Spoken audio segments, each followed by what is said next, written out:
Hello everyone, welcome to our YouTube channel. तो कैसे हैं आप लोग?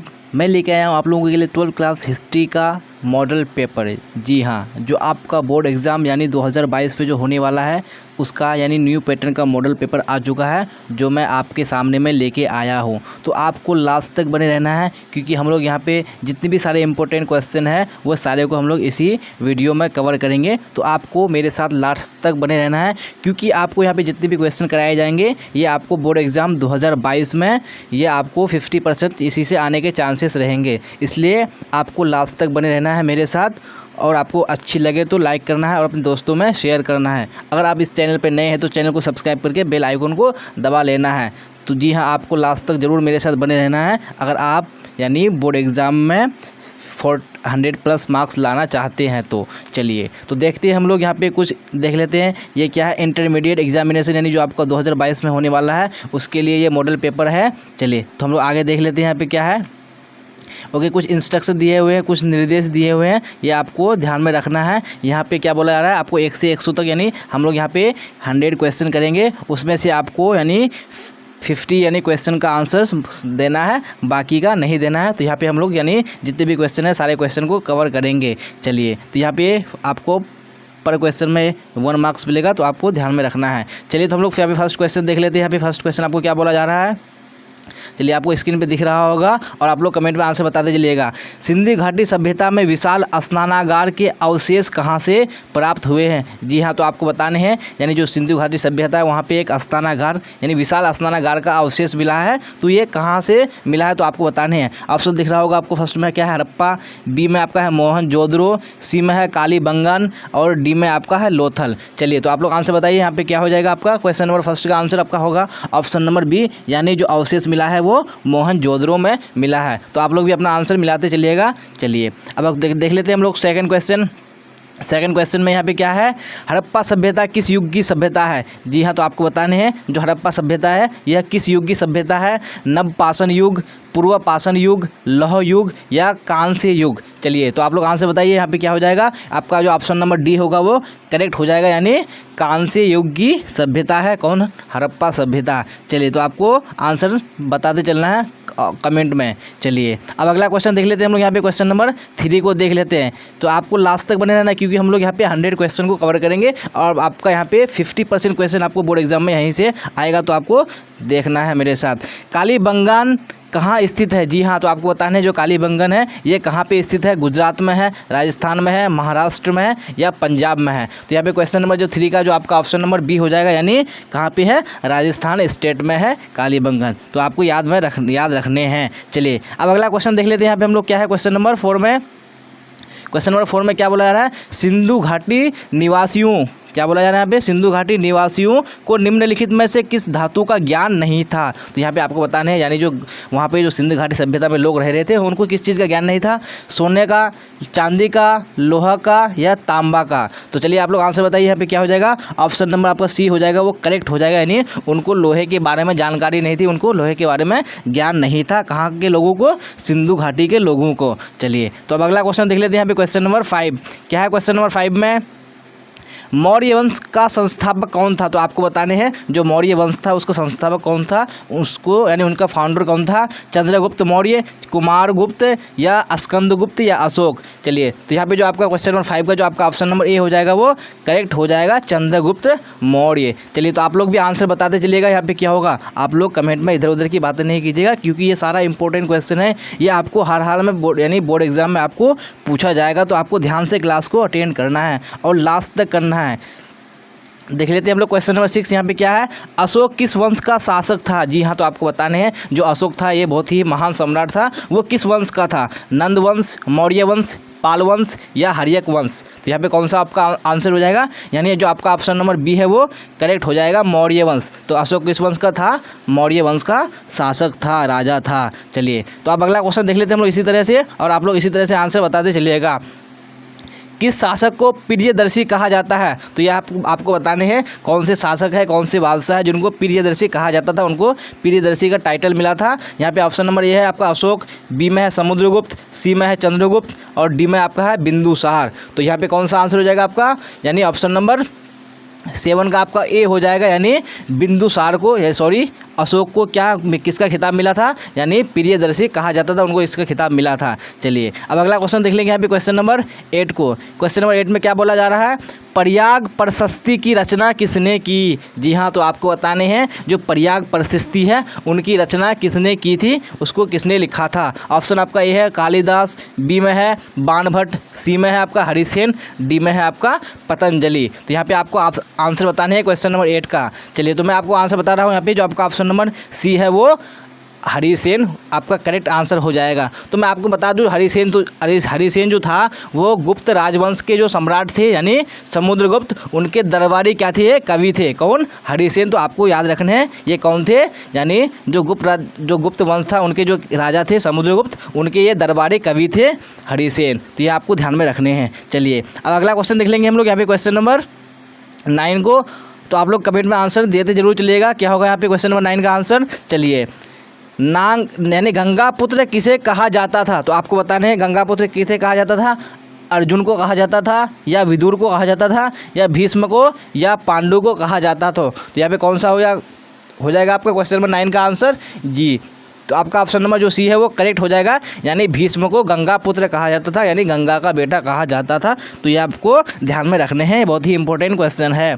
चलिए महाभारत की लड़ाई कितने दिन तक चली थी। जी हाँ, आपको बताने हैं जो महाभारत का युद्ध हुआ था वो कितने दिन तक लगातार चला था। चलिए आपका ऑप्शन नंबर ए है 10 दिन, बी में 18 दिन, सी में 10 महीने, और डी में आपका 18 महीने। तो यहाँ पर जो आपका ऑप्शन नंबर बी है वो करेक्ट हो जाएगा, यानी 18 दिनों तक ये युद्ध चला था। कौन सा युद्ध, महाभारत का। तो ये आपको ध्यान में रखने हैं। चलिए तो अब अगला क्वेश्चन देख लेंगे यहाँ पे क्वेश्चन नंबर 11।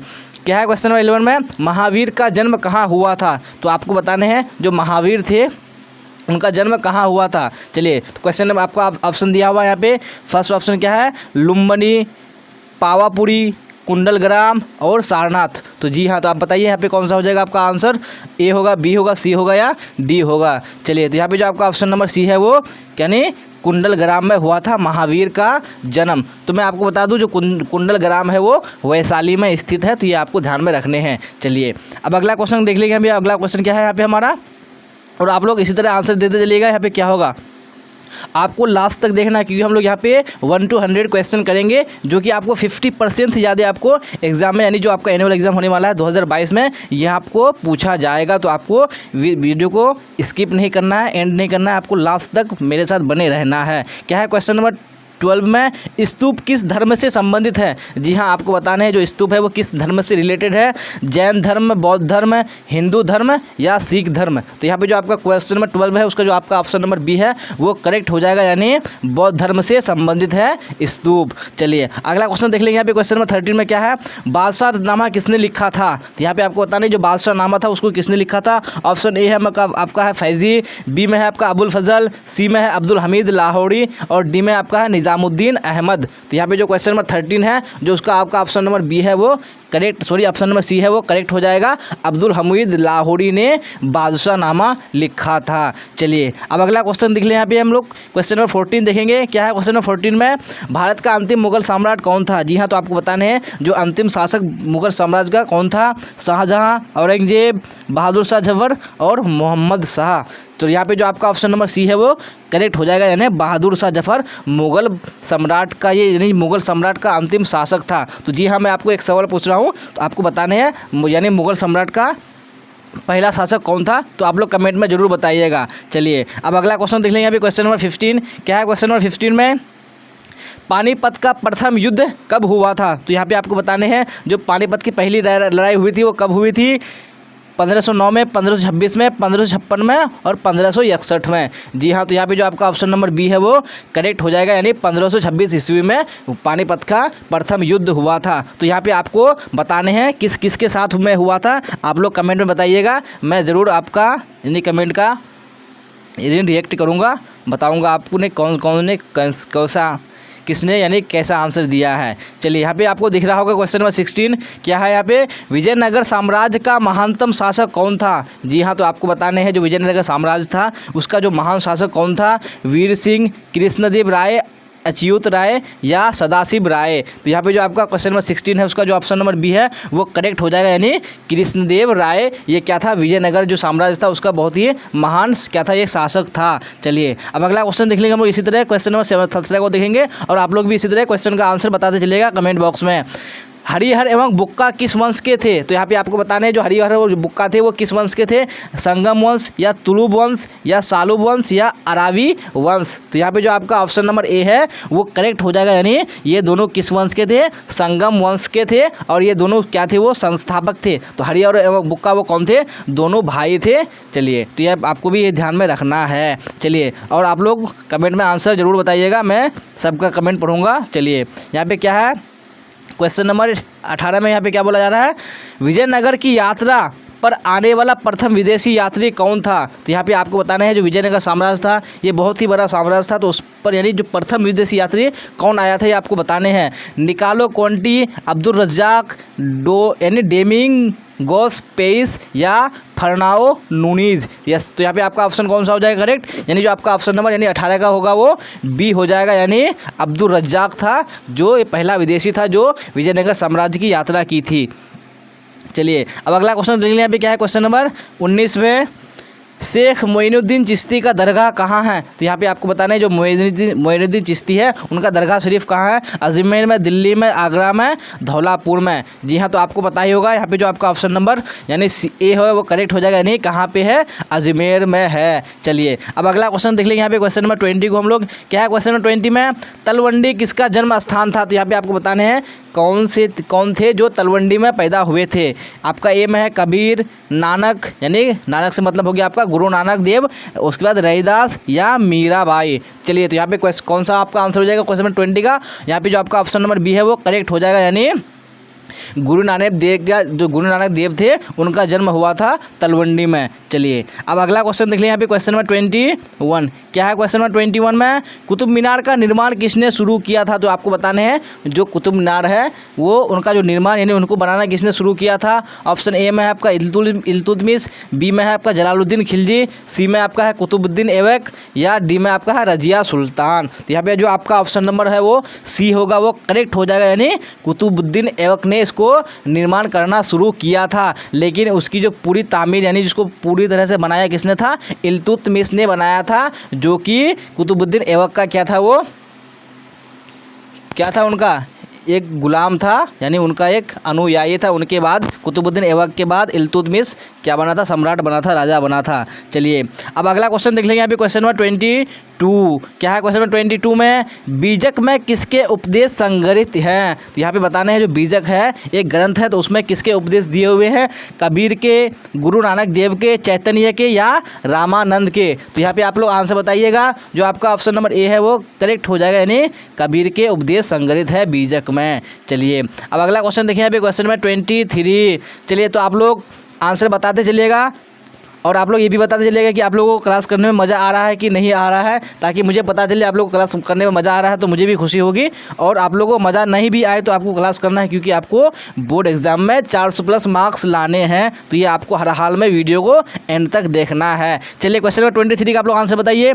किताब उर रेहला में किस यात्रा वृत्तांत है? यहाँ पे आपको बताना है जो किताब उर रेहला एक किताब है उसमें किसी की यात्रा वृत्तांत है, यात्रा के बारे में लिखा गया है। तो किसके बारे में लिखा गया, तो आपको बताने हैं अल बैरूनी की या अबुल फजल की यात्रा वृत्तांत या इब्न बतूता या बर्नियर का। तो यहाँ पे जो क्वेश्चन नंबर 23 है उसका आंसर आपका ऑप्शन नंबर सी हो जाएगा, करेक्ट हो जाएगा, यानी इब्न बतूता का यात्रा वृत्तांत है किसमें, किताब उर रेहला में। चलिए अब अगला क्वेश्चन देख लेंगे। यहाँ पे क्वेश्चन नंबर 24 क्या है, क्वेश्चन नंबर 24 में अल बरूनी किसके साथ भारत आया था? तो आपको बताने हैं जो अल बरूनी है वो किसके साथ भारत में आया था, मोहम्मद बिन कासिम या महमूद गजनवी या मोहम्मद गौरी या तैमूर? तो यहाँ पे जो आपका ऑप्शन नंबर 24 का हो जाएगा वो बी करेक्ट हो जाएगा, यानी महमूद गजनवी के साथ जो हमारा यानी अल बैरूनी था वो भारत आया था। तो ऑप्शन नंबर बी आपका करेक्ट हो जाएगा। चलिए अब अगला क्वेश्चन देख लें। यहाँ पे क्वेश्चन नंबर 25 क्या है, क्वेश्चन नंबर 25 में इब्न बतूता किस देश का यात्री था? था। चलिए तो आप लोग बताने हैं कौन से देश से इब्न बतूता भारत में आया था, इटली से, रूस से, चीन से या मोरक्को से। चलिए तो यहाँ पे जो आपका 25 का जो आपका ऑप्शन नंबर वो डी है वो करेक्ट हो जाएगा, यानी मोरक्को से आया था कौन, इब्न बतूता। और मैंने आपको बताया वो महमूद गजनवी के साथ आया था। चलिए तो आपको ये भी ध्यान में रखने हैं। चलिए अब अगला क्वेश्चन यहाँ पे क्या है, हुमायूं नामा किसने लिखा। तो यहाँ पे आपको बताना है जो हुमायूं नामा है एक किताब है वो किसने लिखा है। ऑप्शन ए में आपका फैज़ी अबुल फजल, बी में है, सी में है आपका गुलबदन बेगम और डी में है आपका अब्दुल हमीद लाहौरी। चलिए तो यहाँ पे जो आपका ऑप्शन नंबर सी है वो करेक्ट हो जाएगा, यानी गुलबदन बेगम ने हुमायूं नामा लिखा था। तो मैं आपको बता दूं गुलबदन बेगम ये कौन थी, यानी हुमायूं की सौतेली बहन थी और बाबर की बेटी थी। चलिए तो बाबर का बेटा हुमायूं भी था और गुलबदन बेगम भी थी, लेकिन दोनों सौतेली भाई बहन थे। तो ये भी आपको ध्यान में रखने हैं नॉलेज के लिए। चलिए अब अगला क्वेश्चन देख लें, यहाँ पे क्वेश्चन नंबर 27। क्वेश्चन नंबर 27 में क्या बोला जा रहा है, कोल विद्रोह कब हुआ था। जी हाँ, तो आपको बताना है कोल विद्रोह हुआ था कब हुआ था, 1825 में, 1828 में, 1831 में या 1855 में। चलिए तो यहाँ पे जो आपका क्वेश्चन नंबर 27 है उसका जो आपका आंसर हो जाएगा वो कौन सा हो जाएगा, आप लोग कमेंट में आंसर बताते चलिएगा। ऑप्शन नंबर सी जो आपका है वो हो जाएगा, यानी 1831 में हुआ था।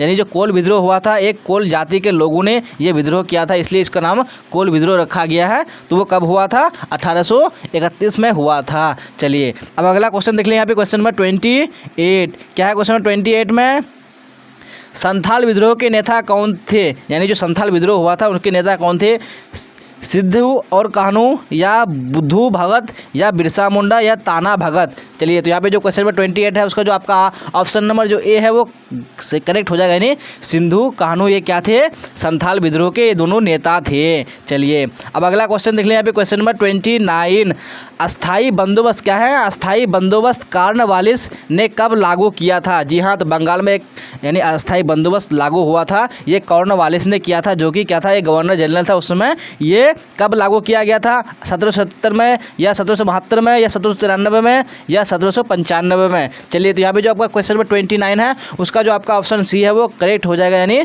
1793 में अस्थाई बंदोबस्त लागू किया था, किसने, कॉर्नवालिस ने। चलिए अब अगला क्वेश्चन देख लें, यहाँ पे क्वेश्चन नंबर 30 क्या बोला जा रहा है। क्वेश्चन नंबर 30 में फ्रांसिस बुकानन कौन था। जी हाँ, तो आपको बताना है ये कौन था, ये यात्री था या चिकित्सक था या इतिहासकार था या क्रांतिकारी था। चलिए तो यहाँ पे जो आपका 30 का जो आपका आंसर हो जाएगा कौन सा हो जाएगा, ऑप्शन नंबर आपका ए हो जाएगा, यानी ये कौन था, एक यात्री था जो भारत की यात्रा करने के लिए आया था। चलिए अब अगला क्वेश्चन देख लेते हैं, यहाँ पे क्या है। क्वेश्चन नंबर 31 यानी 31वां क्वेश्चन में क्या बोला जा रहा है, जो दक्कन दंगा आयोग कब नियुक्त किया गया था, यानी कब नियुक्त हुआ था एक दक्कन दंगा आयोग। चलिए 1913, 1857, 1875 या 1893। तो यहाँ पे कौन सा आपका ऑप्शन हो जाएगा, ऑप्शन नंबर सी हो जाएगा, यानी 1875 ईस्वी में दक्कन दंगा आयोग नियुक्त हुआ था। चलिए अब अगला क्वेश्चन देख लेते हैं, यहाँ पे क्वेश्चन नंबर 32 रानी लक्ष्मीबाई का जन्म कहाँ हुआ। तो यहाँ पे आपको बताने हैं जो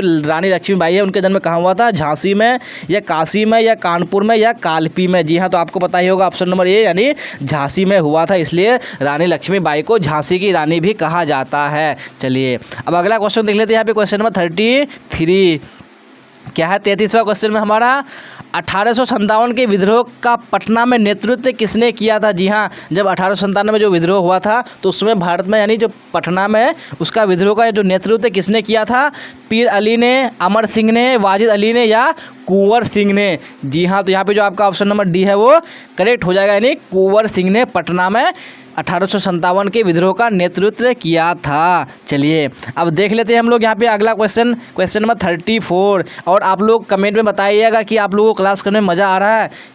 चलिए आप लोग ज़रूर बताइएगा, अगर मज़ा आ रहा है तो अच्छी बात है और आपको लास्ट तक बने रहना है। चलिए अगर आपको क्लास अच्छी लग रही है तो आपको लाइक करना है और अपने दोस्तों में इसको ज़रूर शेयर करना है। अगर आप नए हैं तो चैनल को सब्सक्राइब करके बेल आइकन को दबा लेना है।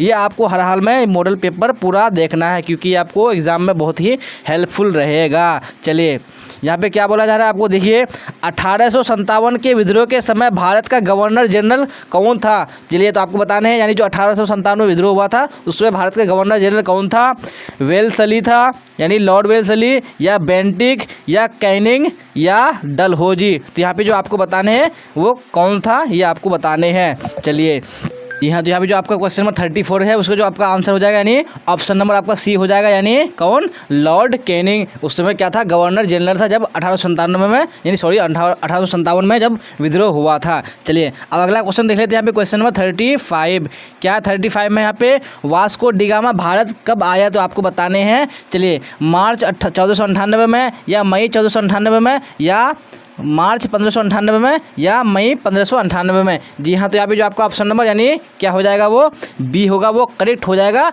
यानी कब आया था वो, 20 मई 1498 में भारत में आया था। कौन, वास्को डी गामा। जी हाँ, तो आपको बता दूं वास्को डी गामा यानी भारत को क्या किया था, वो खोजा था। चलिए अब अगला देख लेते हैं। यहाँ पे क्वेश्चन नंबर 36, क्या है क्वेश्चन नंबर 36 में, भारत में रेलवे की शुरुआत कब हुई। यहाँ पे आपको बताना है सबसे पहली बार भारत में रेलवे की शुरुआत कब हुई थी, 1753, 1773, या 1853, या 1873। जी हाँ, यहाँ पे जो आपका ऑप्शन नंबर सी है वो करेक्ट हो जाएगा, यानी 1853 में भारत में सबसे पहली बार रेलवे यानी रेल की शुरुआत हुई थी। तो यहाँ पे आपको बताने हैं वो कहाँ से कहाँ तक चली थी। आप लोग कमेंट में जरूर बताइएगा अगर आपको पता होगा तो। चलिए अब अगला क्वेश्चन देख लेते हैं। यहाँ पे क्वेश्चन नंबर 37, क्या है क्वेश्चन नंबर 37 में, गांधी चंपारण कब गए, तो आपको बताना है यानी जो गांधी जी चंपारण गए थे वो कब गए थे, 1909 में गए थे, या 1917 में, या 1920 में, या 1942 में। जी हाँ, तो मैं आपको बता दूँ यहाँ पे जो आपका ऑप्शन नंबर सी है वो बी है, जो वो करेक्ट हो जाएगा, यानी 1917 में वो क्या गए थे, चंपारण गए थे। चलिए अब अगला क्वेश्चन देख लेते हैं। यहाँ पे क्वेश्चन नंबर 38, क्या है क्वेश्चन 38 में, खेरा किस राज्य में स्थित है, तो आपको बताना है खेरा एक जगह का नाम है, वो किस राज्य में है, बिहार में है, या बंगाल में है, या उड़ीसा में है, या गुजरात में है। जी हाँ, तो यहाँ पे जो आपका ऑप्शन नंबर है वो डी है, वो करेक्ट हो जाएगा, यानी गुजरात में स्थित है खेड़ा। चलिए अब अगला क्वेश्चन देख लेते हैं। यहाँ पे क्वेश्चन नंबर 39, क्या है क्वेश्चन नंबर 39 में, और आप लोग कमेंट में आंसर देना मत भूलिएगा। क्या है, जालियांवाला बाग हत्याकांड कब हुआ था। जी हाँ, एक हत्याकांड हुआ था जालियांवाला बाग में, वो कब हुआ था, 13 अप्रैल 1919, या 13 मई 1919, या 13 जून 1919, या 13 जुलाई 1919। यहाँ पे जो आपका ऑप्शन नंबर ए है वो करेक्ट है, यानी 13 अप्रैल 1919 को जालियांवाला बाग हत्याकांड हुआ था, जिसमें बहुत सारे लोग मरे थे। चलिए अब अगला क्वेश्चन देख लेते हैं। क्वेश्चन नंबर 40, क्या है क्वेश्चन नंबर 40 में, साइमन कमीशन की नियुक्ति कब हुई थी, तो आपको बताना है जो साइमन कमीशन एक कमीशन था उसकी नियुक्ति हुई थी, कब हुई थी, 1919 में, 1927 में, 1929 में, या 1931 में। तो यहाँ पे जो आपका ऑप्शन नंबर बी है वो करेक्ट हो जाएगा, यानी 1927 में इसकी नियुक्ति हुई थी। और ये भारत में कब आया था, 1928 में भारत में आया था। तो ये आपको ध्यान में रखने हैं। चलिए अब अगला क्वेश्चन देख लेते हैं। क्वेश्चन नंबर 41, क्या बोला है क्वेश्चन नंबर 41 में, यानी सर की उपाधि किसने वापस की, तो यहाँ पे आपको बताने हैं जो एक सर की उपाधि मिली थी वो किसने वापस कर दी थी, महात्मा गांधी ने, या बाल गंगाधर तिलक ने, या गोपाल कृष्ण गोखले ने, या रविंद्रनाथ टैगोर ने। चलिए जहाँ पे जो आपका ऑप्शन नंबर डी है वो करेक्ट हो जाएगा, यानी रविंद्रनाथ टैगोर ने जो सर की उपाधि थी वो वापस कर दी थी। वो क्यों वापस कर दी थी, क्योंकि जालियांवाला बाग हत्याकांड हुआ, जिससे उनको बहुत ही आघात हुआ, जिसके कारण उन्हें जो सर की उपाधि थी वो वापस कर दी। चलिए अब अगला क्वेश्चन देख लेते हैं। क्वेश्चन नंबर 42, क्या है क्वेश्चन नंबर 42 में, महात्मा गांधी के राजनीतिक गुरु कौन थे, तो यहाँ पे आपको बताने हैं जो राजनीतिक गुरु महात्मा गांधी के कौन थे, मदन मोहन मालवीय, या गोपाल कृष्ण गोखले, या मोतीलाल नेहरू, या लाला लाजपत राय। चलिए यहाँ पे जो आपका ऑप्शन नंबर बी है वो करेक्ट हो जाएगा, यानी गोपाल कृष्ण गोखले यानी क्या थे, वो गांधी जी के राजनीतिक गुरु थे। चलिए अब देख लेते हैं अगला क्वेश्चन, क्या पे यहाँ पे, भारत छोड़ो आंदोलन कब हुआ था। चलिए यहाँ तो आपको बताना है भारत छोड़ो आंदोलन कब शुरू हुआ था, 1920 में, 1930 में, 1935 में, या 1942 में। चलिए तो आपको पता ही होगा, यहाँ पे ऑप्शन नंबर डी आपका 1942 हो जाएगा करेक्ट आंसर। चलिए अब अगला क्वेश्चन देख लेते हैं। यहाँ पे क्या है क्वेश्चन नंबर 44 में, बंगाल विभाजन की घोषणा किस वर्ष हुई थी, यहाँ पे 1905 में हुई थी, 1906 में हुई थी, 1907 में, या 1908 में। चलिए यहाँ पे जो आपका क्वेश्चन नंबर 44 है उसका कौन सा आंसर हो जाएगा, आप लोग कमेंट में जरूर बताते चलिएगा। यहाँ पे आपका ऑप्शन नंबर ए हो जाएगा, वो करेक्ट हो जाएगा, यानी 1905 में घोषणा हो गई थी किसकी, बंगाल विभाजन की। चलिए अब अगला क्वेश्चन देख लेते हैं। यहाँ पे क्या बोला जा रहा है, यहाँ पे क्वेश्चन नंबर 45 में, कैबिनेट मिशन भारत कब आया था? चलिए एक मिशन बनाया गया था, वो कैबिनेट मिशन था, वो भारत में कब आया था? 1942 में, 1944 में, 1946 में या 1948 में? चलिए तो यहाँ पे आपको कौन सा हो जाएगा आपका आंसर, यानी ऑप्शन नंबर सी होगा वो करेक्ट हो जाएगा, यानी 1946 में कैबिनेट मिशन भारत आया था। चलिए अब अगला क्वेश्चन यहाँ पे क्या बोला जा रहा है, कांग्रेस की स्थापना कब हुई थी? जी ये कांग्रेस पार्टी थी, ये इसकी स्थापना कब हुई थी? 1805 में या 1835 में, 1858 में या 1885 में? यहाँ पे कौन सा आंसर करेक्ट होगा? ऑप्शन नंबर डी हो जाएगा करेक्ट, यानी 1885 में इसकी स्थापना हुई थी। चलिए तो आप लोग कमेंट में जरूर बताइएगा इसकी स्थापना किसने की थी। आप लोग कमेंट में आंसर बताना मत भूलिएगा, मैं सारे कमेंट का रिएक्ट करूँगा, आपको बताऊँगा किसने कैसा आंसर दिया और किसने करेक्ट आंसर दिया था। चलिए आप लोग जरूर बताइएगा कमेंट में आंसर। उसके बाद यहाँ पे क्या है अगला क्वेश्चन, भारत का विभाजन किस योजना का परिणाम है? जी हाँ, यानी जो भारत का विभाजन हुआ, यानी भारत और पाकिस्तान जो अलग हुआ, ये किस योजना का परिणाम है? किस योजना से ये हुआ था?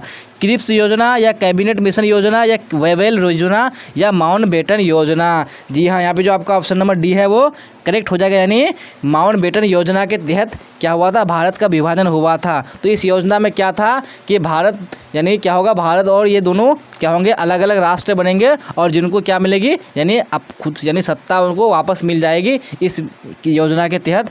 चलिए अब अगला क्वेश्चन देख लेते हैं यहाँ पे, क्वेश्चन नंबर 48। क्या है क्वेश्चन नंबर 48 में, संविधान सभा के प्रारूप समिति के अध्यक्ष कौन थे? जी हाँ, एक संविधान सभा बनी थी संविधान को लिखने के लिए, जो उनके पूरे यानी समिति के अध्यक्ष कौन थे? राजेंद्र प्रसाद थे या जवाहरलाल नेहरू थे या भीमराव अंबेडकर या सरदार पटेल? चलिए यहाँ पे जो आपका ऑप्शन नंबर सी है वो करेक्ट है, यानी डॉक्टर भीमराव अंबेडकर वो क्या थे? समिति के अध्यक्ष बने थे। चलिए अब अगला क्वेश्चन देख लेते हैं यहाँ पे, क्वेश्चन नंबर 49। तो यहाँ पे आपको बताने हैं भारत किस वर्ष, यानी किस वर्ष गणतंत्र बना था? तो भारत कब गणतंत्र बना था? 1947 में, 1948 में, 1949 में या 1950 में? चलिए यहाँ पे जो आपका ऑप्शन नंबर डी है वो 1950 हो जाएगा, इसलिए हम लोग क्या मनाते हैं? गणतंत्र दिवस मनाते हैं कब? 1950 को। चलिए अब यहाँ पे क्या बोला जा रहा है, भारतीय संविधान कब लागू किया गया था? तो यहाँ पे आपको बताने हैं क्वेश्चन नंबर 50 में, भारतीय संविधान था वो कब लागू किया गया था? 26 जनवरी 1949 को या 26 नवंबर 1949 को या 26 जनवरी 1950 को या 26 नवंबर 1950 को? जी हाँ, तो यहाँ पे कौन सा हो जाएगा आपका क्वेश्चन नंबर 50 का आंसर? ऑप्शन नंबर आपका जो होगा वो सी हो जाएगा, यानी 26 जनवरी 1950 को भारत का संविधान लागू किया गया था। चलिए तो यहाँ पे आपने सही आंसर दिया होगा। चलिए अब अगला क्वेश्चन देख लेते हैं, क्वेश्चन नंबर 51। क्या है क्वेश्चन नंबर 51 में? आप लोग कमेंट में आंसर जरूर बताइएगा। निम्नलिखित में कौन सा जैन साहित्य है? यहाँ पे बताने हैं कौन सा एक जैन साहित्य है? प्रबंध कोश, आराधना कोश या माध्यमिका सूत्र या अष्टांग हृदय? यहाँ पे कौन सा आंसर हो जाएगा आपका? ऑप्शन नंबर आपका हो जाएगा सी, यानी माध्यमिका सूत्र। ये क्या है? एक जैन साहित्य है। ऑप्शन नंबर सी आपका करेक्ट हो जाएगा। चलिए अब अगला क्वेश्चन देख लेते हैं, क्या है क्वेश्चन नंबर 52। संताल विद्रोह हुआ था तो कब हुआ था ये आपको बताने हैं। 1830 से 31, 1855 से 56, 1861 से 62 या 1873 से 74 के बीच में? चलिए तो यहाँ पे जो आपका ऑप्शन नंबर बी है वो करेक्ट हो जाएगा, यानी 1855 से 56 के बीच में संताल विद्रोह हुआ था। चलिए अब अगला क्वेश्चन यहाँ पे क्या बोला जा रहा है आपको, किस वर्ष अस्थाई बंदोबस्त की व्यवस्था लागू हुई थी? जी हाँ, ये बताने हैं आपको जो अस्थाई बंदोबस्त जो लागू हुआ था, यानी कहाँ हुआ था? बंगाल में हुआ था। वो किस वर्ष हुआ था? 1765 में, 1772 में, 1793 में, 1700 या 1801 में? चलिए तो यहाँ पे जो आपका 53 का जो आपका आंसर हो जाएगा, ऑप्शन नंबर वो सी करेक्ट हो जाएगा, यानी 1793 में अस्थाई बंदोबस्त क्या हुआ था? वो लागू हुआ था। चलिए अब अगला क्वेश्चन यहाँ पे क्या है, क्वेश्चन नंबर 54। मुगल क्या बोला? मुगल चित्रकला किसके समय में अपने चरमोत्कर्ष पर था? यानी कौन सा समय था जहाँ पे जो चित्रकला था वो बहुत ही ऊंचा था, यानी ऊंचे स्तर पर था? बाबर के समय या अकबर के समय या जहांगीर के समय या शाहजहाँ के समय? चलिए तो यहाँ पे जो आपका ऑप्शन नंबर सी है वो जहांगीर हो जाएगा, यानी जहांगीर के समय में जो चित्रकला था काफ़ी क्या था? वो चरमोत्कर्ष पर था। चलिए अब अगला क्वेश्चन देख लेते हैं, क्वेश्चन नंबर 54। क्या है क्वेश्चन नंबर 54 में? विजयनगर पर शासन करने वाला प्रथम राजवंश कौन था? जी हाँ, बताने हैं कौन सा वंश था जिसने विजयनगर पर सबसे पहले शासन किया था? सुलभ वंश या कनव वंश या संगम वंश या अराविंदु राजवंश? चलिए तो यहाँ पे जो आपका ऑप्शन नंबर सी है वो करेक्ट हो जाएगा, यानी संगम वंश जो था ये सबसे पहले शासन किया था कहाँ पे, विजयनगर में। जी हाँ, तो मैंने आपको पहले ही बताया था जो संगम वंश का जो संस्थापक था कौन था, हरिहर और बुक्का, ये दोनों भाई थे जिन्होंने संगम वंश की स्थापना की थी। चलिए अब अगला क्वेश्चन देख लेते हैं। यहाँ पे क्वेश्चन नंबर 56 क्या है, क्वेश्चन नंबर 56 में पहला हिल स्टेशन कौन था, तो आपको बताना है जो हिल स्टेशन था कौन था पहला, शिमला, दार्जिलिंग, मसूरी या माउंट आबू, या ऑप्शन नंबर ए हो जाएगा आपका शिमला, ये क्या था पहला हिल स्टेशन था। चलिए अब अगला क्वेश्चन यहाँ पे क्या है, क्वेश्चन नंबर 57 बाबा गुरु नानक का जन्म किस वर्ष हुआ था, तो आपको बताना है जो गुरु नानक देव थे उनका जन्म हुआ था वो किस वर्ष हुआ था। चलिए यहाँ पे 1469 में, 1526 में, या 1540 में, या 1556 में। चलिए तो यहाँ पे जो क्वेश्चन नंबर 57 है उसका आंसर हो जाएगा आपका ऑप्शन नंबर ए, यानी 1469 ईस्वी में गुरु नानक देव जी का जन्म हुआ था, जो कि क्या थे, ये सिख धर्म के क्या थे, ये संस्थापक थे। तो ये आपको ध्यान में रखने हैं। चलिए अब अगला क्वेश्चन यहाँ पे क्या है, क्वेश्चन नंबर 58 में 5 चिन्ह वाले सिक्के बने होते हैं, तो किसके बने होते हैं 5 चिन्ह वाले सिक्के, सोने के, चांदी के, तांबे के, या दो, यानी बी और सी दोनों के। तो यहाँ पे जो आपका ऑप्शन नंबर है वो बी हो जाएगा, यानी चांदी के बने होते हैं कौन से सिक्के, यानी 5 चिन्ह वाले, उसमें 5 चिन्ह होता है। चलिए अब अगला क्वेश्चन यहाँ पे क्या बोला जा रहा है, मौर्यकालीन कलिंग राज्य किस स्थित था, यानी जो मौर्य काल में जो कलिंग राज था वो स्थित था कहाँ पे स्थित था, वर्तमान उत्तरी उड़ीसा में, या वर्तमान पूर्वी उड़ीसा में, या वर्तमान पश्चिमी उड़ीसा में, या वर्तमान दक्षिणी उड़ीसा में। जी हाँ, यहाँ पे जो आपको ऑप्शन नंबर डी है वो करेक्ट हो जाएगा, यानी वर्तमान समय में प्रेजेंट टाइम में वो दक्षिण उड़ीसा में स्थित है कौन, कलिंग राज। चलिए अब अगला क्वेश्चन यहाँ पे क्या बोला जा रहा है, गंगा पुत्र किसे कहा जाता है, तो यहाँ पे आपको बताने हैं किसे कहा जाता था, युधिष्ठिर को, भीष्म को, या अर्जुन को, या भीम को।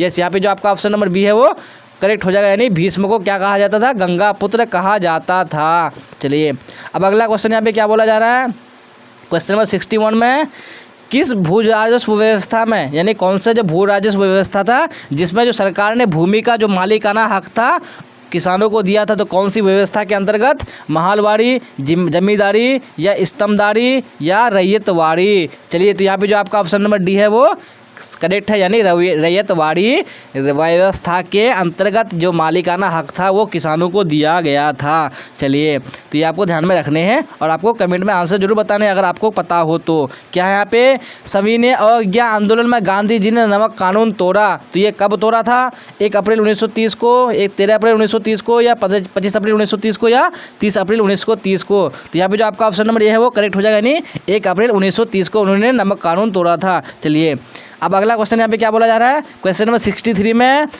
1857 के विद्रोह के तत्कालिक कारण क्या थे, तो यहाँ पे जो कारण थे वो कौन से कारण थे जो तत्कालिक कारण थे, यानी धेरे की नीति, या व्याप्तगत का सिद्धांत, या चर्बी वाला कारतूस, या ईसाई धर्म का प्रचार। चलिए तो आपको पता ही होगा, यानी ऑप्शन नंबर सी, यानी चर्बी वाला कारतूस। जी हाँ, क्या हुआ था उसमें, यानी जो कारतूस था, जो बंदूकें था, उसमें क्या किया जाता था, यानी जानवरों का जो मांस यानी चर्बी होता था उनकी चर्बी से बनाया जाता था, जिसके कारण क्या हुआ था, ये विद्रोह हुआ था। ये आपको ध्यान में रखने हैं, आपको पता ही होगा। चलिए अगला क्वेश्चन यहाँ पे क्या बोला जा रहा है, मोहनजोदड़ो की खोज 1922 में किसने की थी, तो आपको बताना है जो खोज की थी किसने की थी, दयाराम साहनी ने, या मधो स्वरूप वत्स ने, या राखालदास बनर्जी ने, या रंगनाथ मिश्र ने। तो यहाँ पे कौन सा आंसर हो जाएगा आपका, ऑप्शन नंबर सी हो जाएगा, यानी राखालदास बनर्जी था, उन्होंने 1922 में मोहनजोदड़ो की खोज की थी। चलिए अब अगला क्वेश्चन देख लेते हैं यहाँ पे, क्वेश्चन नंबर 65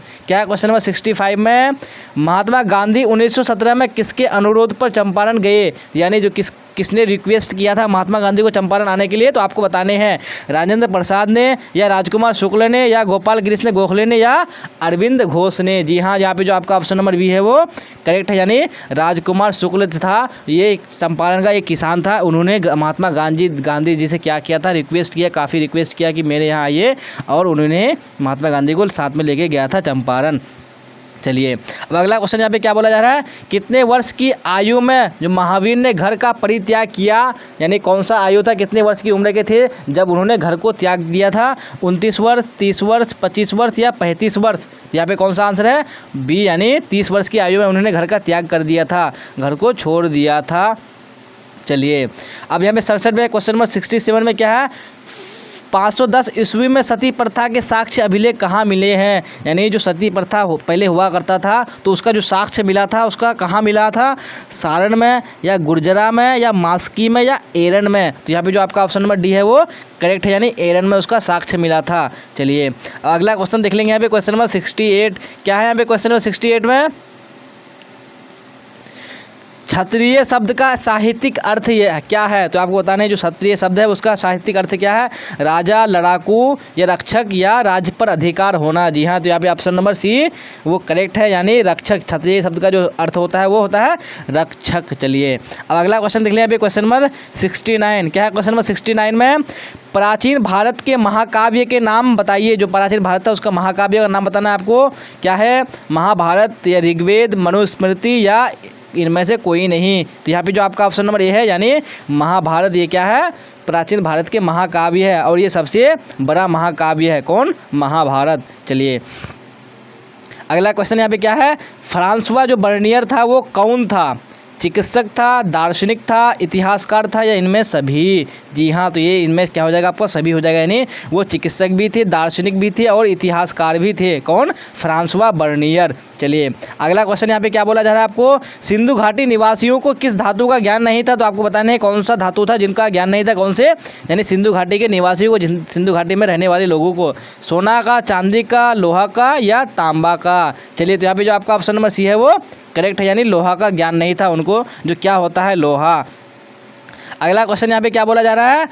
हड़प्पा सभ्यता किस युग की सभ्यता है? जी हाँ, तो आपको बताना है कौन से युग की सभ्यता है हड़प्पा सभ्यता? लौह युग की या कांस्य युग की है या ए और बी दोनों या इनमें से कोई नहीं? तो यहाँ पे जो आपका ऑप्शन नंबर बी है वो करेक्ट है, यानी कांस्य युग की सभ्यता है। कौन? हड़प्पा सभ्यता। चलिए हड़प्पा सभ्यता को हम लोग सिंधु घाटी सभ्यता भी बोलते हैं क्योंकि वो सिंधु घाटी नदी के किनारे बसा हुआ था। चलिए गुप्त काल में कौन चीनी यात्री भारत आया था? जो गुप्त काल था मैंने आपको बताया भी था कौन था गुप्त काल का, यानी गुप्त वंश था, उनका संस्थापक कौन था? चलिए तो आपको कमेंट में जरूर बताने हैं। तो उनके समय में जो चीनी यात्री भारत आया था वो कौन था? इत्सिंग था या फाहियान था या ह्वेनसांग था या इनमें कोई नहीं? तो यहाँ पे जो आपका ऑप्शन नंबर बी है वो करेक्ट है, यानी फाहियान आया था वो गुप्त काल के समय में। चलिए जो कि एक चीनी यात्री था, चीन के रहने वाले थे। चलिए यहाँ पे क्या है? क्वेश्चन नंबर 74 में इंडिका के लेखक कौन है? तो आपको बताना है जो इंडिका है एक बुक का नाम है, इसके लेखक कौन है? कौटिल्य, मेगास्थेनीज, अलबरूनी या इनमें से कोई नहीं? तो यहाँ पे कौन सा आपका आंसर हो जाएगा? ऑप्शन नंबर बी हो जाएगा, यानी मेगास्थनीज के, यानी जो मेगास्थनीज थे उन्होंने ही इंडिका लिखा था। चलिए अब अगला क्वेश्चन देख लेते हैं। यहाँ पे क्या है? क्वेश्चन नंबर 75 में क्या है? क्वेश्चन नंबर 75 में अशोक किस वंश का शासक था? तो आपको बताने हैं वो किस वंश के शासक थे? नंद, मौर्य, गुप्त या चोल वंश? तो ऑप्शन नंबर बी है वो ये मौर्य वंश हो जाएगा, यानी मौर्य वंश के शासक थे अशोक। चलिए अगला क्वेश्चन यहाँ पे क्या बोला जा रहा है? पुराणों की संख्या कितनी है? तो आपको बताना है जो कितने पुराण पाए जाते हैं, यानी उनकी संख्या कितनी है। चलिए तो यहाँ पे आपका 16 है, 18 है, 19 है और 20 है। तो यहाँ पे कौन सा हो जाएगा आपका? ऑप्शन नंबर बी हो जाएगा, यानी पुराणों की संख्या टोटल कितनी है? 18 है। चलिए अगला क्वेश्चन यहाँ पे क्या है? महाभारत की रचना किस भाषा में हुई थी? यानी किस भाषा में हुई? जो महाभारत को लिखा किस भाषा में लिखा? संस्कृत में, पाली में, प्राकृत में या हिंदी में? जी हाँ, यहाँ पे ऑप्शन नंबर ए हो जाएगा वो संस्कृत हो जाएगा आपका करेक्ट आंसर। अगला क्वेश्चन यहाँ पे क्या बोला जा रहा है? श्वेतांबर एवं दिगंबर का जो श्वेतांबर एवं जो दिगंबर है उसका संबंध किस धर्म से है? हिंदू से, बौद्ध से, शैव से या जैन से? तो कौन सा हो जाएगा आपका? ऑप्शन नंबर बी हो जाएगा, यानी बौद्ध धर्म से क्या है? संबंधित है। कौन? श्वेतांबर और दिगंबर। चलिए अगला क्वेश्चन यहाँ पे क्या है? त्रिपिटक साहित्य का संबंध किससे है? जैन धर्म से, बौद्ध धर्म से, शैव धर्म से या वैष्णव धर्म से? तो कौन सा हो जाएगा आपका? 79 का आंसर ऑप्शन नंबर बी हो जाएगा आपका, यानी बौद्ध धर्म से संबंधित है क्या?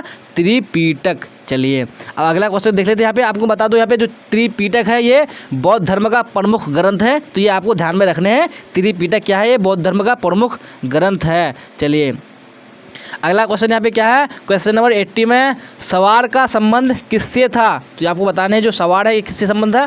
घुड़सवार से, ऊँट सवार से या पैदल सेना से या नौ सेना थे? तो यहाँ पे जो आपका ऑप्शन नंबर ये हो जाएगा, यानी घुड़सवार से, यानी घोड़े की सवारी से संबंध है कि कौन? सवार। चलिए अब अगला क्वेश्चन यहाँ पे क्या है? क्वेश्चन नंबर 81 में। चलिए तो आपको लास्ट तक बने रहना है, और यानी हम लोग 20 क्वेश्चन करेंगे, हम लोग टोटल 100 क्वेश्चन को करेंगे, और जिससे यानी 100 क्वेश्चन को करके हम लोग बोर्ड एग्जाम में 400+ मार्क्स लाएंगे। तो आपको लास्ट तक ज़रूर देखना है इस वीडियो को।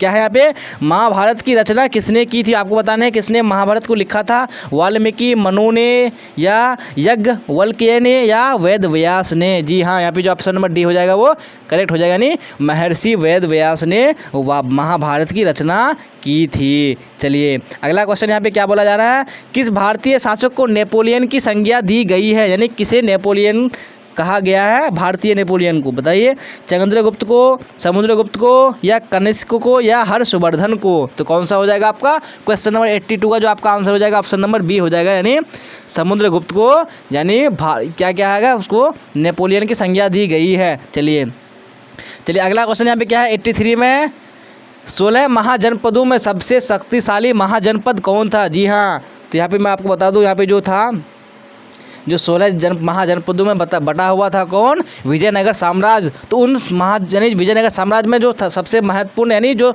सबसे कौन था, यानी शक्तिशाली था, ताकतवर था, तो कौन सा महाजनपद था, मगध था।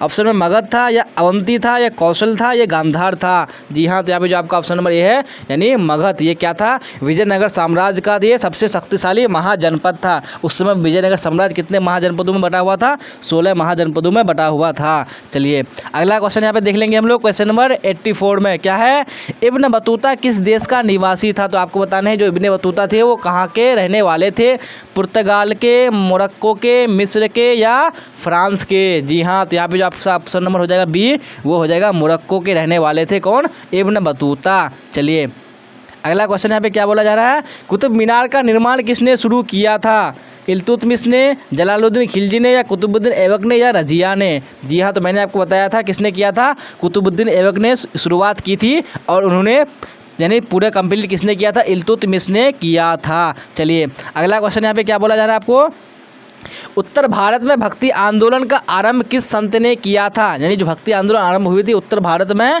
वो किसने किया था, रामानंद, कबीर, चैतन्य या नानक ने किया था। तो यहाँ पे कौन सा हो जाएगा, 86 का जो आपका ऑप्शन नंबर ए हो जाएगा, यानी रामानंद ने शुरू किया था उत्तर भारत में भक्ति आंदोलन। चलिए अगला क्वेश्चन देख लेंगे, यहाँ पे क्वेश्चन नंबर 87, क्या है क्वेश्चन नंबर 87 में, किस वर्ष इसमें सिंधु सभ्यता की खोजी गई थी, यानी जो सिंधु सभ्यता था उसको किस वर्ष खोजा गया था, 1921 में, 1920 में, 1922 में या 1923 में। तो यहाँ पे कौन सा हो जाएगा आपका आंसर, ऑप्शन नंबर आपका जो होगा वो ए हो जाएगा, यानी 1921 में सिंधु घाटी जो थी उनकी सभ्यता की खोज हुई थी। चलिए अगला क्वेश्चन यहाँ पे क्या है, दीन इलाही किससे संबंधित है। जी हाँ, तो आपको बताना है कौन दीन इलाही किससे संबंधित है, बाबर से, हुमायूं से, अकबर से या जहांगीर से। तो यहाँ पे कौन सा हो जाएगा आपका आंसर, ऑप्शन नंबर सी हो जाएगा, ये किससे संबंधित है, अकबर से संबंधित है। अकबर ने ही दीन इलाही की स्थापना की थी। चलिए अब अगला क्वेश्चन देख लिया, यहाँ पे क्या है क्वेश्चन नंबर 89,